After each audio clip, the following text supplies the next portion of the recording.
Hi, everybody. This is, again, Daniel Jaramillo from SP Developments, and I'm happy to introduce Anthony De Yurre from Bilzin Sumberg. I'm very excited to hear about everything that Anthony is going to tell us about Live Local. So, again, very happy to have you here, and thank you for coming. Absolutely. I wanted to, we're going to do this as a very simple conversation for everybody to understand Live Local from where it all started, why it started, and let's take it from there. And then as we get through the podcast, maybe we can get more specific. Sure. So, my name is Anthony De Yurre. I'm at Bilzin Sumberg. I'm a partner and shareholder at the firm. And I'm in a department that does land development and government regulatory work. And, so all we do is represent development sponsors and everything from environmental to affordable housing, public-private partnerships, zoning, entitlements, you name it. We have, I think, almost 30 people in our department that do it. And I am very, when I was in school, I wanted to become a doctor. And then I actually started working in Bilzin about 10 years ago. And I said, maybe I didn't want to be a lawyer. I don't know. But I joined the firm. It was a great team. And I get to honestly say that I go to work every day and I love what I do. The only thing I like to do more is spend time with my family. But that's everybody's case. And so just thank you very much for inviting me. My background growing up was in workforce housing, which, the Live Local Act really is meant to promote. My family, the first thing when they came from Cuba was, the government took everything from you. Here in the United States, they can't take away your real estate. So they started buying properties. And we're right now, by coincidence, in this podcast inside of a building that is part of Ocean Bank. Correct. And Ocean Bank was a lender for my family on many, many of these properties. No way. So shout out to Ocean Bank for decades of relationship. And so over the years, we would publish vacancies in the Diario de las Américas, which was the Spanish language newspaper. I mean, I remember growing up and going to collect rent with my family. Hialeah, Airport West area, right around here. We've had some holdings, some things we've JV'd into larger projects as land partners. And so growing up in that environment, you understand the need for workforce housing. Without it, nothing works. No teachers, no firefighters, no police officers, and obviously we're in Florida and South Florida in particular, and no hospitality workers, right? And so you see the need for it. And so I've always loved doing it. Miami-Dade County was always the leader from the government standpoint, I think, or took that lead when they came out with their big workforce housing program. And so I worked a lot with the former, what we would call the zoning director there, Nathan Kogan, for many years on doing presentations, education. We also started a workforce housing committee with the Greater Miami Chamber of Commerce. That's become the #1 committee in the entire Chamber of Commerce, especially given where we are in this environment.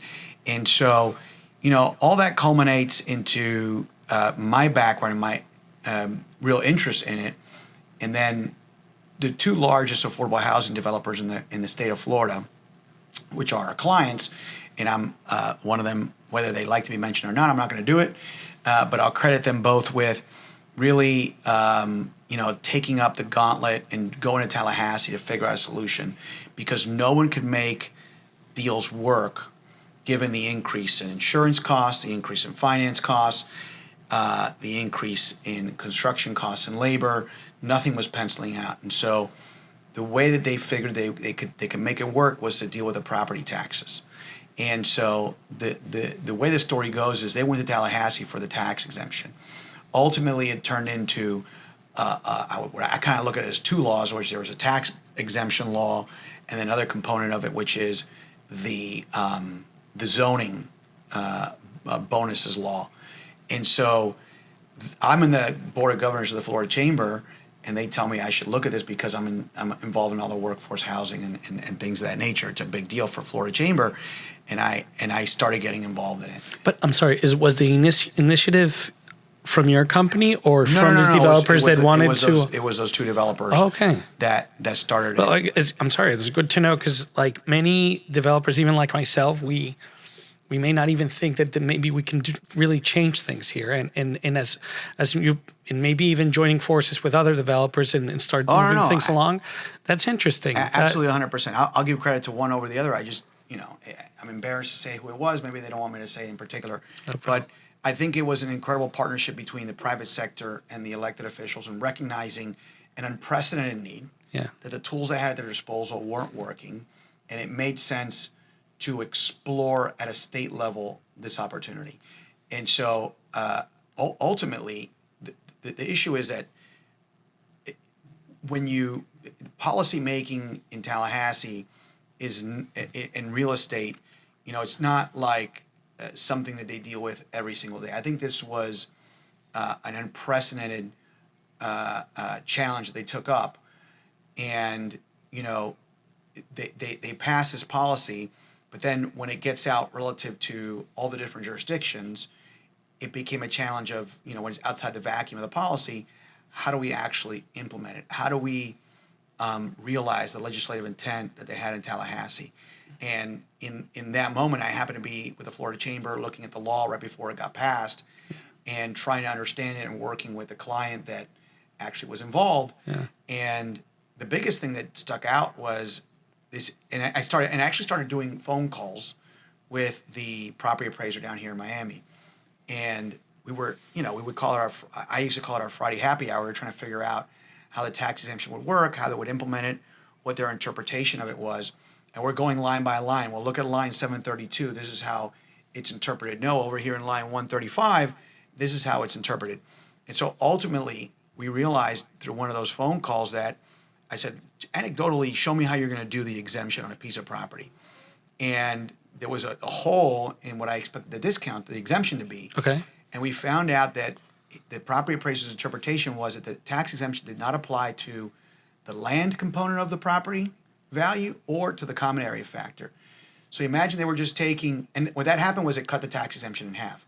Because they say, well, the land's worth about 15%, and every property has about 30% of common area factor, so that you're only going to get a tax exemption for the leasable footprint of your units. Right. And that wasn't the legislative intent. So you start making the phone calls to Tallahassee. Is this what you meant to do? No, it's not. And so we got these folks together. We drafted the language to expand the tax exemption to include the land, include the common area factor. There were other components that the property appraiser wanted to have a little more, say and role, because constitutionally they're the only authorized party that can actually do the exemption in the state of Florida. So clean it up. But the final gist of that is that exactly how we drafted it, it went in and it expanded the tax exemption 2x to what it was supposed to be. Okay. And at the same time, we go to Tallahassee and we realize that this is the second year in the SB 328. And we realize there were a number of issues with the zoning that we thought could be remedied with a couple of clarifications.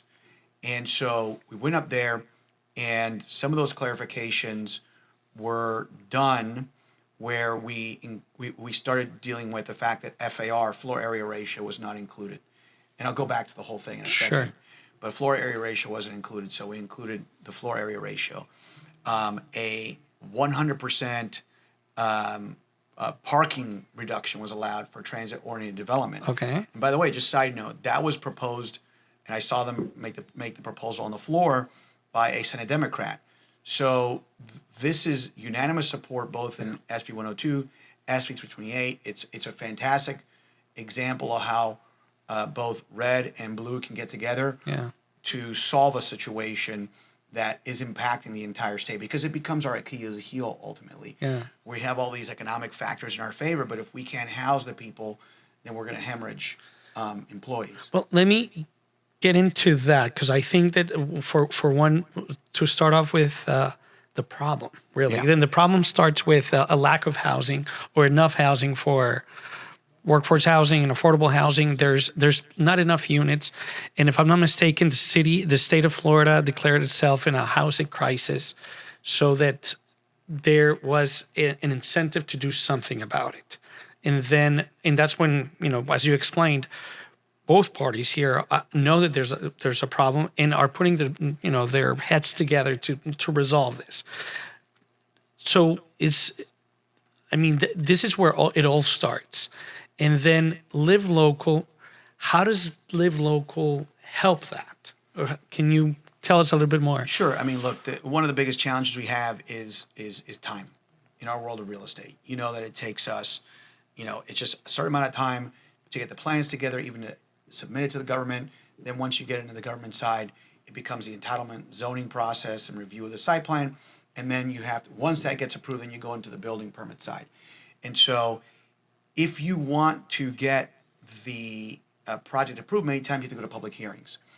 And so what happens? Look, the American dream is you have a place to live, a place to worship God, whoever that God is, and a place where your kids can go to school.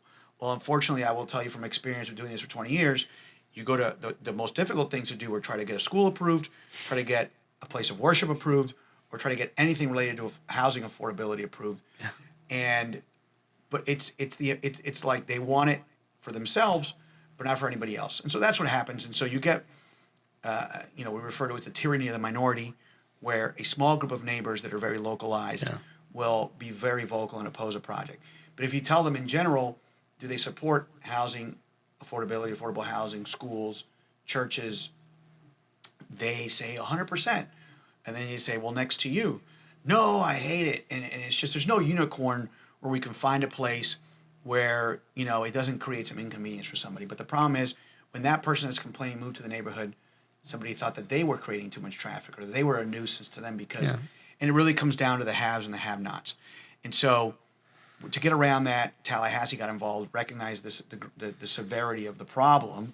And, I will tell you that other states are looking at this and saying, we have the same problem. How do we solve it? And I've taken up my time alone, gone across the country, talked to different states about their issues and how it's working for us. And Urban Land Institute, which is one of the largest real estate industry groups in the country, at their national conference in Las Vegas is attended by like 8,000 people. They give out one policy award a year. They gave that policy award to the state of Florida for the Live Local Act last year. And it was an incredible honor. I got 3 awards made by ULI, and I got to give one to each sponsor. And also, I have one still in my office that I have to give to the Senate President, because this is really, I have to give her Senator Kathleen Pasadomo, who was the Senate President last year. All the kudos in the world and she's an attorney, and she's from a real estate attorney. And so I think it was incredible that sometimes you're in the right place at the right time. Unfortunately, it was the wrong time for us because of the crisis, but the right time for her to have that background and really move it forward. But that's kind of the genesis of it. We have an incredible deficiency, and my kids, I can tell you, go to public school, all 3 of my kids, and we have a credible problem here in Miami-Dade County in retaining teachers. Yeah. We're hemorrhaging teachers. Same thing is going on in Broward County. We're talking to the school boards in both cases to see what we can do in combination of Live Local and provide teachers specifically housing. Yeah. So, I mean, it's something that impacts us not just from the affordability standpoint, but the simple thing of we can't get qualified teachers to teach the kids because they can't afford to live here. Exactly. But and by the way, I just want to congratulate you on your awards. And Anthony, he's a speaker on several panels. We were just on a panel yesterday, and I saw him speaking there. Congratulations for that as well, and thank you for all of the education. And some of the people there were mentioning something that kind of skipped my way of thinking about Live Local, and I want to mention it here because it's worth noting. It's that it reduces traffic as well. The idea is that people are able to, if you're able to have housing for people closer to their 100%. work, That's closer what they to call the it, work. Live Local. Exactly. You live in areas that are more proximate to the employment opportunities. And so imagine people are being disenfranchised from the best employment opportunities because they have to drive an hour and a half. Exactly. Or their kids in the school, and it becomes impossible. So now it's unlocking opportunities in buildings where they're much more centrally located. Yeah. and you don't have to commute as much. The person has a commute. This person is going to be is in the community anyways. Yeah. So the question is, do they have to commute an hour and a half, or do they have to commute 20 minutes or 10 minutes? Correct. Or the best case scenario is if you can do it with that component of the transit-oriented development, because then, and the numbers play out. If you have a project that's within walking distance to a station, Yeah. the amount of people that park in the building significantly drop. I mean, some of these projects only have people, less than half the building parks the building.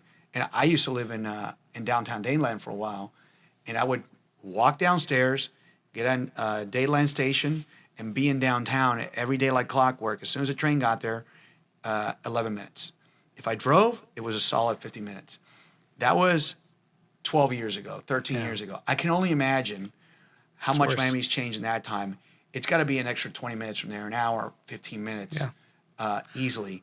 And so people are just, it's psychological also. We're through this evolution, and we have to just kind of like put that bag of bricks down that it's worth driving an hour and a half into the office every day versus, finding an opportunity where you get close to transit. I think that's the real, and we'll get into the questions about where the real opportunities are being opened by Live Local, and that's one of them. Well, let's get into what exactly are the benefits for in terms of development for developers. And I mean, I don't know. Tell me if I'm mistaken here, but I see it like it's a two play here, or two possibilities. One is density, and the other one is tax abatement. I don't know if there's any other effects that you can play into. But I would say in terms of big buckets, there's a tax bucket and there's a zoning bucket. Okay. Okay. So let's talk about the zoning bucket a second. And so we have hundreds of municipalities throughout the state. Each one of them is kind of interpreting things a little differently. And so, we can talk about what the future holds, but to me, the future holds on the zoning side some additional clarifications that we didn't get in SB 328 that are really playing themselves out in a way where when you don't have the definition and you leave that vacuum, then it's going to be interpreted hundreds of different ways by different municipalities. And some of these municipalities might not have an appreciation for the law. And so when you leave it to them to define it, they're going to define it in a way that, can frustrate the legislative intent. And so, but let's just, sorry I went off on a tangent there, but the benefits will be that you get a new max density in terms of units, you get a new max intensity in terms of FAR, and you get a new max height. Okay. Those are the three main components. You also get parking reductions within distance to a major transit hub of 20%. You get zero parking requirement within a transit-oriented development area. The challenge is not every municipality has those defined. And then to go back to the three main things, you get the highest density in the jurisdiction. So in the city of Miami, the highest density in the city of Miami is 1,000 units an acre. Okay? So you get that. In Miami-Dade County, the highest density is 250 units an acre, plus their workforce housing bonus of 25%. So it becomes something like 300 and something units an acre, and those are the two main jurisdictions. In terms of height, you get the maximum height within a mile. So people don't say it's not local. It is local. It's local in all the maximums, and it's more localized in regards to the height because it's not just the jurisdiction's height maximum; it's the height maximum within a mile. Because they recognize that you don't want to pull, downtown Miami height when you're in the west part of the city. It doesn't blend as much, but the mile is a good barometer for that expansion, and so you get the maximum height that exists. That's allowed by zoning within a mile. I think it should be exists within a mile as well, because sometimes you have buildings that already exist in the area. And then the last thing is the floor area ratio, the square footage. So you're allowed 150% of the maximum of the FAR. So in the city of Miami, that would be now the 150% becomes 36. FLR, which is that's also within a mile, or no, that's it's just total. Okay. Total for the city. So you get the max density, the units, the max intensity, square footage within the same municipality. It has to be the same municipality, and you get 100. And then you get the maximum height, so that the FLR is 150%. By the way. Okay. And then the height is the tallest height within a mile. If you're in a TOD, you don't have to park anything. is fantastic. You get another 20% reduction if you're within half a mile of a major transit hub. And then bonuses are also included in that. A lot of municipalities have bonuses that maybe require public hearings. Well, now SB 328 recognizes these bonuses exist, and they also have to be approved administratively. All this occurs without public hearing. Yeah. And that really is the savings, the predictability, the the larger picture solution versus the the minority that may be very vocal because they happen to be proximate to the project. So those are the benefits on the zoning side. On the zoning, okay. And then on the tax side, you get 75% off your property taxes if you do a number of units at 120% and 90% of market rate. I'll explain that in a second. And you get 100% off your taxes, your property taxes, if you have units at 80% AMI and 90% of market rate. That's in proportion to the units that you qualify for the overall property. Right. But you have to have at least 71 units that you qualify for the project. So if you have a 71 unit project, it's just rough numbers, 71 unit project, you qualify all the units at 120% and 90% of market rate, boom, you get 75% off all your property taxes. If it's less than 100% of the units, then it's that portion that you get 75% off. Okay. A lot of people ask all the time, well, what is this market rate study and how does it function? Well, the 120 AMI is published every year, so is the 80 AMI. Those are on a countywide basis or a metropolitan statistical area basis. Some parts of Florida, the MSA or metropolitan statistical area takes into account multiple counties. Okay. So like Orlando and Tampa areas have multiple counties, so the 120 AMI applies across multiple counties. In Miami-Dade County, it's just across our county. Same thing in Broward, for example. So the 120% AMI would apply uniformly across Miami-Dade County, so with the 80% AMI, and then the market rate would be that sub-market in the area you're in.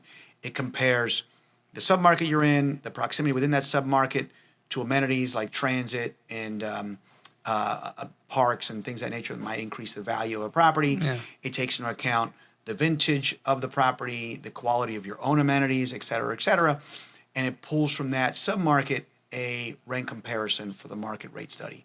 So you have to do 120 AMI and 90% of the market rents because they want to see you discount the rents. Number one, it'll control your rents for a while because you can't blow past the 120, and it'll control it with the 90% because they also want to see a discount. So they get supply, they get some level of rent growth control, and they get a discount on the 90%. And at the same time, the developer gets the benefit of the tax exemption. So it's really, the way I look at it, it's a cost saving share. Yeah. So in Miami-Dade County, a typical new unit might get taxed at, let's just say $7,000 a unit, okay, depending on where it is. I'm just thinking of one that's very infill right now that I'm working on. So if you take 75% off of that, let's say it's around number $5,000 you're going to save. Yeah. Well, then you have there's a lot of meat on that bone for a discount. And so if you got to come and adjust your rents to come under the 90% market rate study or the 120 AMI number, you'll say, well, I have $5,000 to work with. So then I'm going to reduce my rents by $100 a month or $200 a month. And I think that most projects will work out where a certain number of the units, maybe like let's just say 20% of the units, 25% of the units will fall under both of those numbers naturally. Mm-hmm. And so those are the ones that they're controlling with the rent so they can't really explode in the future like we did over COVID. Right. And they're just kind of get rented at what they were renting because that's kind of the market. There's a big chunk of maybe about another 40% of the building where you can do that cost saving share. And you say, all right, well, I'm going to give up to a discount up to about half of that tax savings because I know that it's worth it for me. I'll save, there's $5,000 to work with. I'll give $2,000 to the tenant, which that one tenant is going to be a lot of money, especially in the workforce housing bans. Or I'll give $1,000 to that tenant, whatever it is to kind of get you there. Sure. And most clients are willing to go up to about half of the savings in this savings share. And then they'll get the benefit from the $2,500 or whatever the remainder is of that. Now, what's interesting is we find secondary benefits to that because now you have a much stickier tenant. Tenant's saying, wait a second, I'm getting a discount on my rents and I'm in a brand new building. Why would I go to the guy across the street that doesn't have the discount? Yeah. So I'm getting the same unit. I'm saving $100 a month, $200 a month, whatever the case might be. And there's less vacancy. there's less tenancy turnover, and I wouldn't want to be I wouldn't want to be a non-live local project trying to compete with a live local project across the street, because they're making more money than you on that unit, Yeah. and they're renting it for less. So there are a bunch of secondary benefits to it beyond, obviously, the tax exemption. So that's kind of how it's boiled down. We submitted this year. The first year of the tax exemption, about 120 projects were submitted to Florida Housing for the tax exemption, and we probably did about 10% of those, more or less. And then this year, double that amount, 270 projects were submitted statewide, and we did close to the total number. I just did the total number of units as a tally. I forgot the exact number of projects. It was almost 12,000 units that we submitted, and every single one of them, the first thing I tell you is do the market rate study. Let's figure out if it works or not. You have a bunch of units in the building that qualify, then you're going to commit to not raise rents on those, and you're going to get the tax exemption. Then a bigger chunk of them is going to require some understanding of your pro forma, where the market rate study is, what the 120 is, do that cost savings share. And I always tell the client, look, you're going to get a better tenant out of this thing at the end of the day, because you're not going to have turnover, and they're going to be a much more loyal tenant. And then you'll do that cost savings share. You can't really get, and there's some clients that we're working on projects from the ground up now to try to qualify a larger percentage of the building. But I would say that you can qualify about 2/3 to 3/4 of the building. If you want to qualify 100% of the building, you can go for it. Okay, I'm not telling you not to, Right. but you would have to be in a certain area, or your building would have to be developed in a certain way where you can get to that number. And that's kind of the big deal right now, is dealing with lenders. So we got projects entitled. That's an interesting topic, yeah. But go ahead. And I'll just kind of segue into it a second, if Sure. it's okay with you. Because imagine, it's just we're following the natural progression of a real estate development project. The project first has to get entitled. First, we had to understand what the law was and explain it to the municipalities and work with them on it, get their interpretations done. Then we started entitling under those interpretations. Now we have projects entitled. Now we start working with lenders. Now we have to explain it to the lenders. And so there's a lot of education on the lender side. And people just started going to lenders and saying, well, underwrite my pro forma and take 75% of my property taxes. It's not how it works. Yeah. There are definite best practices here, and it starts with the market rate study. It starts with understanding your sub-market and where you are and how many units you can really qualify based on the size of your unit, also relative to the market. That's a big dictator of it, because you're qualifying based on your total chunk rent, not on the price per square foot. Yeah. Well, I wanted to ask you, because right now we have 4 projects that we're developing here in Miami-Dade County. I'm sorry, 3 in Miami-Dade County, 1 in Broward. And the one in Broward, we're actually breaking ground on February 11th, and it's 110 units.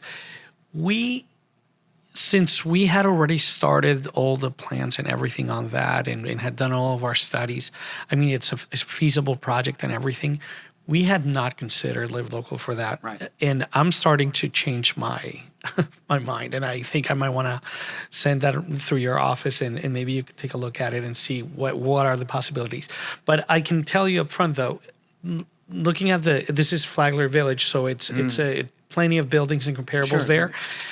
We're smaller units, so the price tag on our per unit price is going to be maybe a little bit, well, in line with everybody else, but the price per square foot is a little higher. And what I'm intrigued is knowing at a certain rent roll, let's say, in whether we would qualify or not. I was just today with another developer that they're also developing 500 units in Flagler Village, and they're doing Live Local, even though their rents are at $3.50. And I was quite surprised, because we're at 3.1. So anyway, I mean, this is but that becomes an interplay between, look, somebody's coming to a unit and they're saying, what am I paying? They're not going to say, what am I paying per square foot? And you also understand that, I think a lot of people understand that, the condo size rental unit just doesn't exist anymore. We're a much more infill community in South Florida than we were even 10 years ago.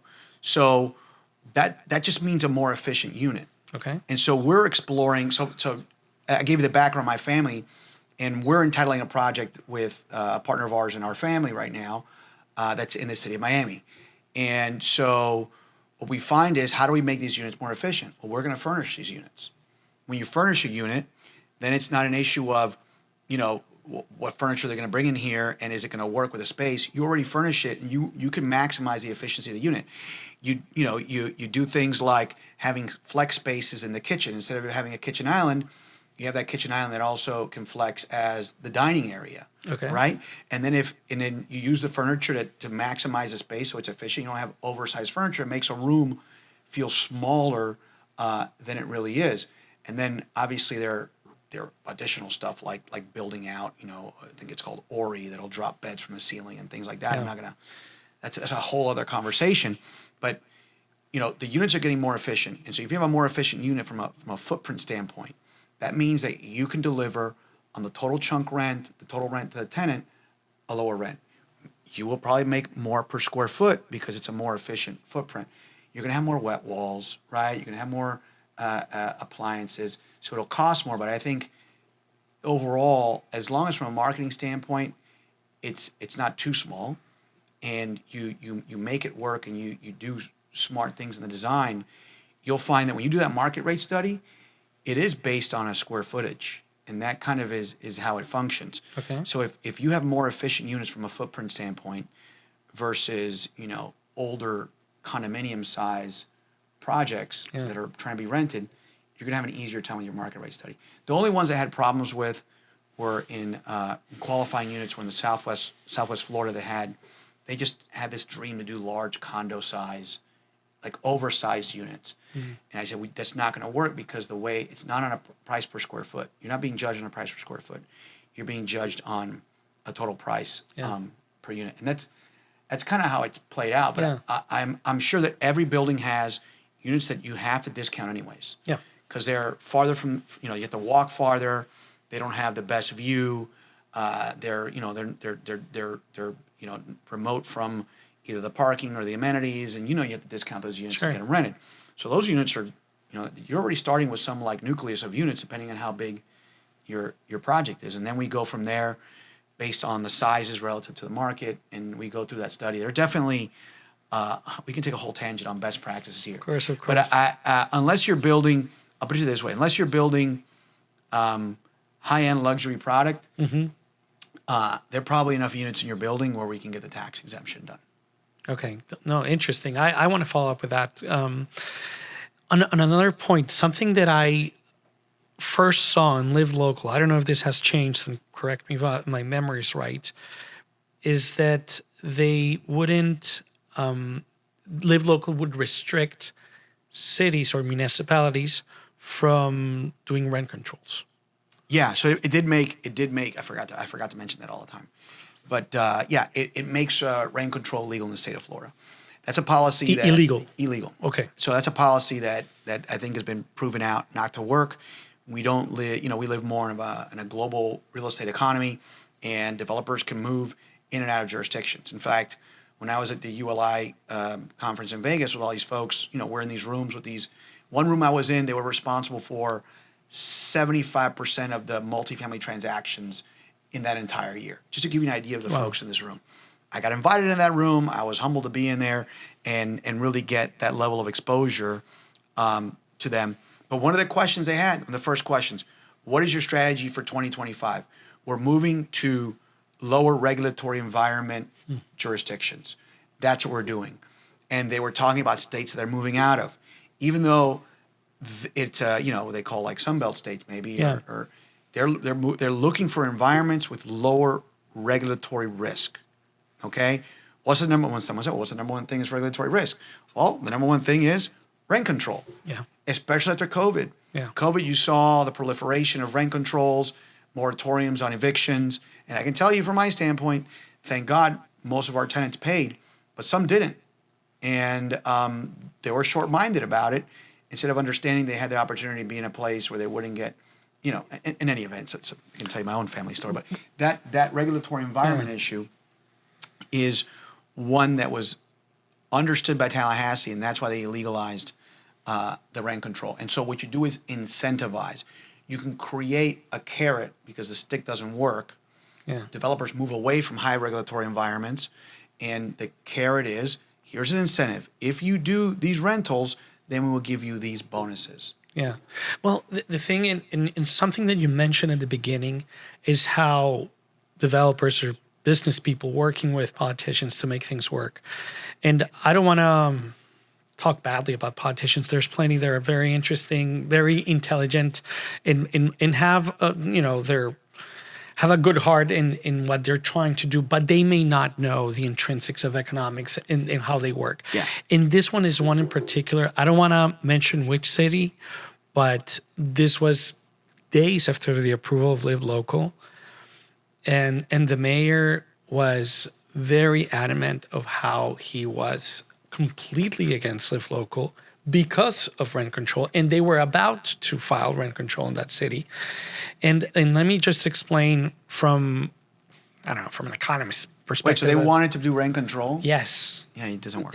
But thank God they have zombie units in New York. Yeah. That they don't rent for enough money to justify the rehab of the unit.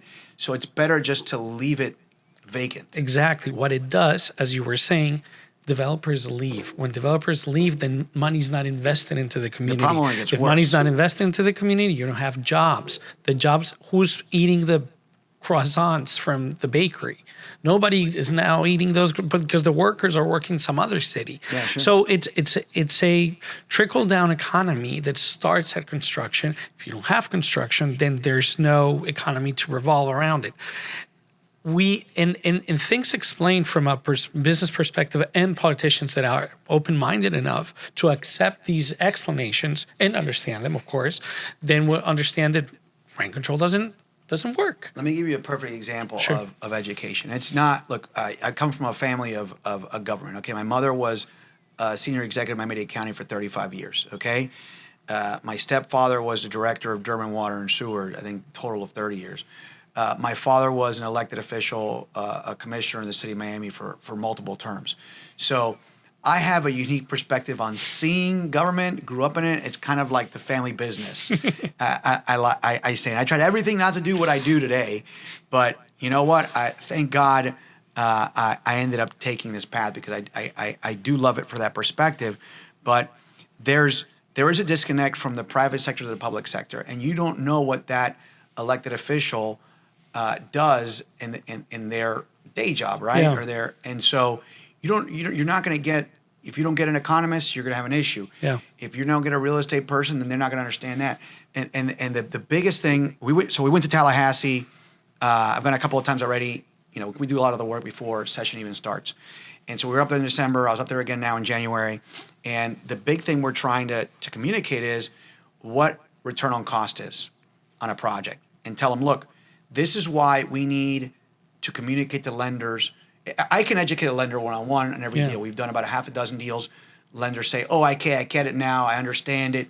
But as they read it, it wasn't as plain to them. And so, but that like one at a time is impossible. So there are clarifications we're trying to seek so we can get lenders to more easily and more readily underwrite the tax exemption and the full breadth of it. Not that they're going to do 75% off the property taxes, I told you. That's typically the baseline that I'm dealing with from an education standpoint. But we needed to explain to Tallahassee, the folks in Tallahassee, and I, by the way, in this process, I've been educated on return on cost as well, because we look at different metrics because we're more legacy and holders as opposed to the regular real estate world that does it, based all on return on cost on a project. I told them, look, let's say you have $100 million project. That $100 million project is going to have an income of $6.5 million. Mm-hmm. It's a 6.5% return on cost. Well, guess what? It's not enough. The lender needs maybe 6.75% or 7% return on cost. So they need an income to be $7 million or $6.75 million. And they go, for $250,000 a year on a $100 million project, just borrow they're going to give you the money. They're not going to reject you. And they go, no, that's the difference between a green light and a red light on a project. Yeah. And guess what? Live Local, after all these projects we've done, it will get you between 25 to 50 bips on a deal. Wow. Okay, maybe a little more if you're really efficient about it. And it's that bridge that gets you from a 6.5 to a 7, from a 6.25 or 6.5, a little more, where you need to get. And if you show the lender how to underwrite it appropriately, they are going to underwrite it. And so light bulbs kind of went off in this big stakeholder meeting we were in, and everybody goes, yeah, no, it's true. That's the number one thing. And my goal in Tallahassee in the first trip this year was to get them to focus on the need for that bridge return on cost so lenders underwrite it and so we can get new starts from the construction standpoint. And one of the things they want to deal with is this opt-out. I don't know if you want to get into the opt-out now. We can save it for later. But the message was they created an opt-out on SB 328, which was last year's Live Local. Okay. And so if the metropolitan statistical area, it's not county by county, we talked about earlier. Yeah. But if the MSA, the HUD MSA, has a surplus of affordable units up to 120, then the taxing authorities within that MSA can opt out. The taxing authorities are typically broken up in 3 per property: school board, county, and then city, municipality. And so if there's a surplus, then they can opt out. If you take all these taxing authorities in total, they're probably close to 600, maybe a little more. We've only had about a dozen opt out, but they've all opted out. A lot of them opted out around the Orlando area. Yeah. And who do you think has a lot of hospitality, housing crisis, and workforce is around the Orlando area? But for some reason, because the HUD MSA takes into account a lot of rural counties, Okay. in total they show a surplus of like 300 affordable units, which is just not the case in counties like Orange County. Yeah. Tampa has the same problem. They have like 4 counties. Oh, they Some blend of it them in They that- blend it, and they show a surplus of 700 units. So, I see the problem. So in the first time we showed these studies, in the first year, we had like 50 of the 67 counties, 50 of the 67 MSAs, their taxing authorities could opt out. That number dropped significantly even one year over the next because the affordability went down dramatically over the last year. And I think only about like 30-something can opt out now. But that created a chilling effect where they said, wait, there's this opt-out issue now. How do we deal with it? Yeah. If we go and underwrite a deal on the construction side, if there's an opportunity for an opt-out and you can only certify once you have your lease up, I can't go naked on this thing for 3 years on the hope and prayer that you will underwrite the deal with a tax exemption. So I think the biggest message to Tallahassee this year is we need to be able to vest earlier. Let's say it's site plan approval, and then the lender will feel comfortable they vested, maybe even combined with a predetermination letter, that they can underwrite the deal, and when it gets completed, they'll feel comfortable in giving the dollars, whether there's an opt-out or not, or whether there's a change in the law or not.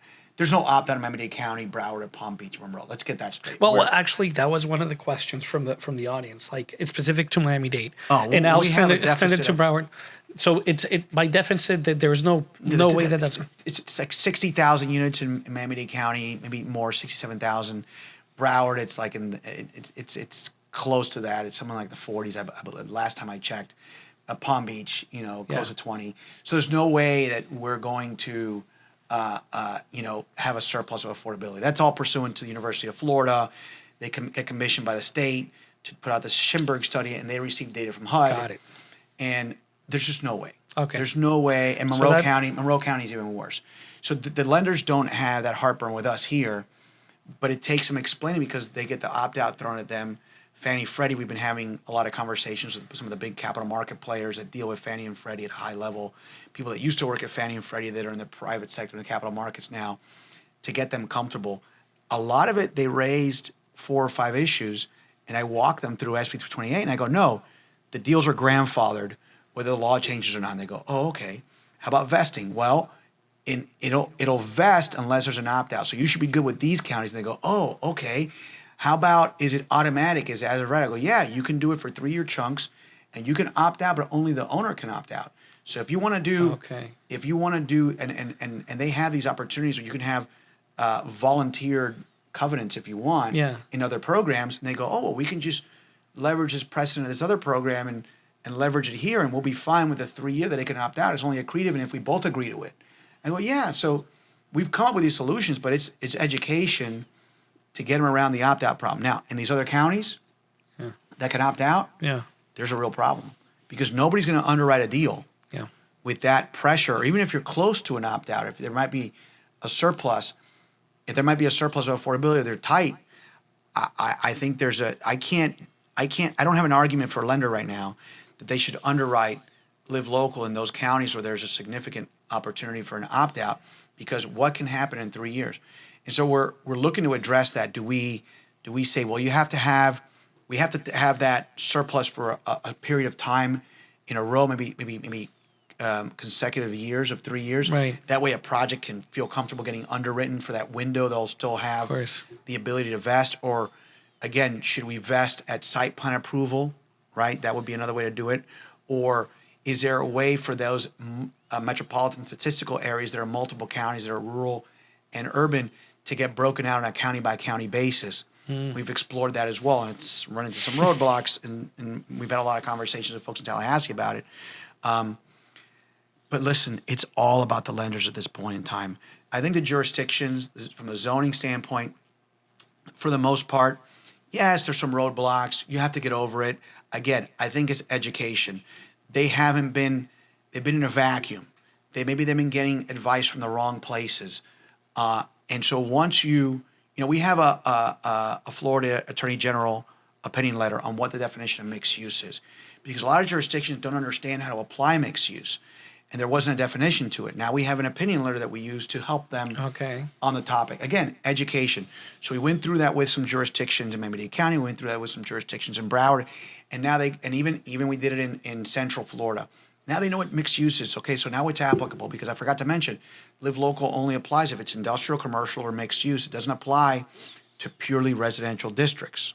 It's important to understand. So that's why that clarification of what is defined as mixed use is so important, because if you don't apply it correctly, then it'll take away the opportunity for live local altogether. But I think the zoning is relatively understood now. We still got to deal with it. And a matter of first impression in jurisdictions that we go to different areas, in that example I gave with the mixed use. But for the most part, we're getting what we need. I would say we're getting to the 5-yard line, and then the last 5 yards are the ones that you got to do education, you got to interpret on. But the city of Miami-Dade County, they know the problem they have, and they've worked through it with their attorneys, with their staff, and they've published interpretations. I have to commend them for it. I have to commend their staff. They've done a great job. So the zoning side, yes, we still need to do these clarifications. And there are a couple of other points that if we just clarified the act a little bit, it would really create a streamline on the zoning side. Yeah. But the tax side, if we don't make it clear for the lenders, then it's going to be very difficult to do these construction starts, especially in those opt-out counties. For them, like a pre-approval would be... Yeah, would help a lot. Move the vest. The number one thing, and we're working on different drafts, and meetings are being had right now. And my phone might have, rung while we were here with a request for, updates to drafts. But the number one that was supposed to happen today, right? Or yesterday. There are meetings this week, and these meetings are nonstop. These meetings are ongoing constantly. Are we done with our 48 minutes? I think their alarm just went off. I don't know. I apologize for talking too much. No. It's okay. But the conversations are ongoing right now, and we've done a lot of work. And I got to credit the sponsors of the Live Local Act. Yeah. And in this year in particular, for going out to the people and the people that are trying to build and the people that need the housing to understand what the need is. And so these conversations are ongoing in Tallahassee, but across the board, everybody says the same thing. We got to get the lenders comfortable. And if I only got to pick one thing, it would be to have that vesting done pre-construction, so the construction lender can get clearly comfortable with it. There are a couple of other interpretations that, we got to get Florida Housing that, that they're having difficulty with. They're important. Yeah. But number one, we have to vest pre-construction to get the new starts. Okay. Well, great. I mean, we're going to keep following you. I'm going to add your contact information on the video, so you can look at it down here. And this is going to be changing. So again, we're going to try to put updates on everything that's happening, even on our projects, as we do live local approvals on our own projects, and hope to work with you as well. So we're very excited. Listen, it's changing, but just keep in mind of something. It was passed once and it was passed twice unanimously. Okay. Look for the jurisdictions. When you're going to do a deal in a jurisdiction, talk to a professional, a zoning professional in the area, a zoning attorney in the area. find out if they have an interpretation that's already been published. Okay. Or if the attorney has, a lot of times we have zoning verification letters that aren't published to the public, but we have them from prior projects. Yeah. So we already kind of have all the tweaks ready to go. So you take a lot of the mystery out of it, and you know which jurisdictions you're going to have the predictability out of doing the Live Local project. I'll tell you right now, the City of Miami has the new administrative site plan review process. They modeled it off Miami-Dade County, and that process, if we're hopefully doing one of the first ones now, it's going to get approved. Their goal is to get projects approved through the ASPR in under 3 months. Okay? And I'm going to tell you, Live Local with the ASPR works really well because a lot of the things that don't let you get an ASPR are parking related. So if you do Live Local in a TOD and you get the parking reduction, then a lot of times we can do this new ASPR process. And the alternative is like a 9-month approval process normally in the city. So that is a huge opportunity. And then Miami-Dade County urban centers, which they want the density to be there. There's an incredible opportunity there because there are a lot of parking reduction opportunities, even if you're not in a TOD with them. I think those are the two biggest opportunities. It continues to evolve, and I do believe in my heart of hearts that the political appetite is there to make this the best piece of policy in the history of housing, not just in the state of Florida, but from what I've seen already, people are recognizing it as maybe the best piece of policy in the history of the United States for housing. Amazing. Anthony, again, thank you so much. No, thank you for This letting is me so come here. much information. I'm going to have to watch this twice just to get it right. So watch it in slow motion. Don't put it at 1.5 speed Exactly. because I already talk at 1.5 speed. Exactly. Thank you again, Anthony. And looking forward to working with you and seeing you around in all these Live Local meetings and so forth. Well, listen, let's just keep working on it and keep pushing. And little by little, I have a South African client, and he told me, do you know how to eat an elephant? It's just one bite at a time. Yeah, exactly. That's how we do the real estate. Thank you again again for inviting me. Bye-bye. Take care.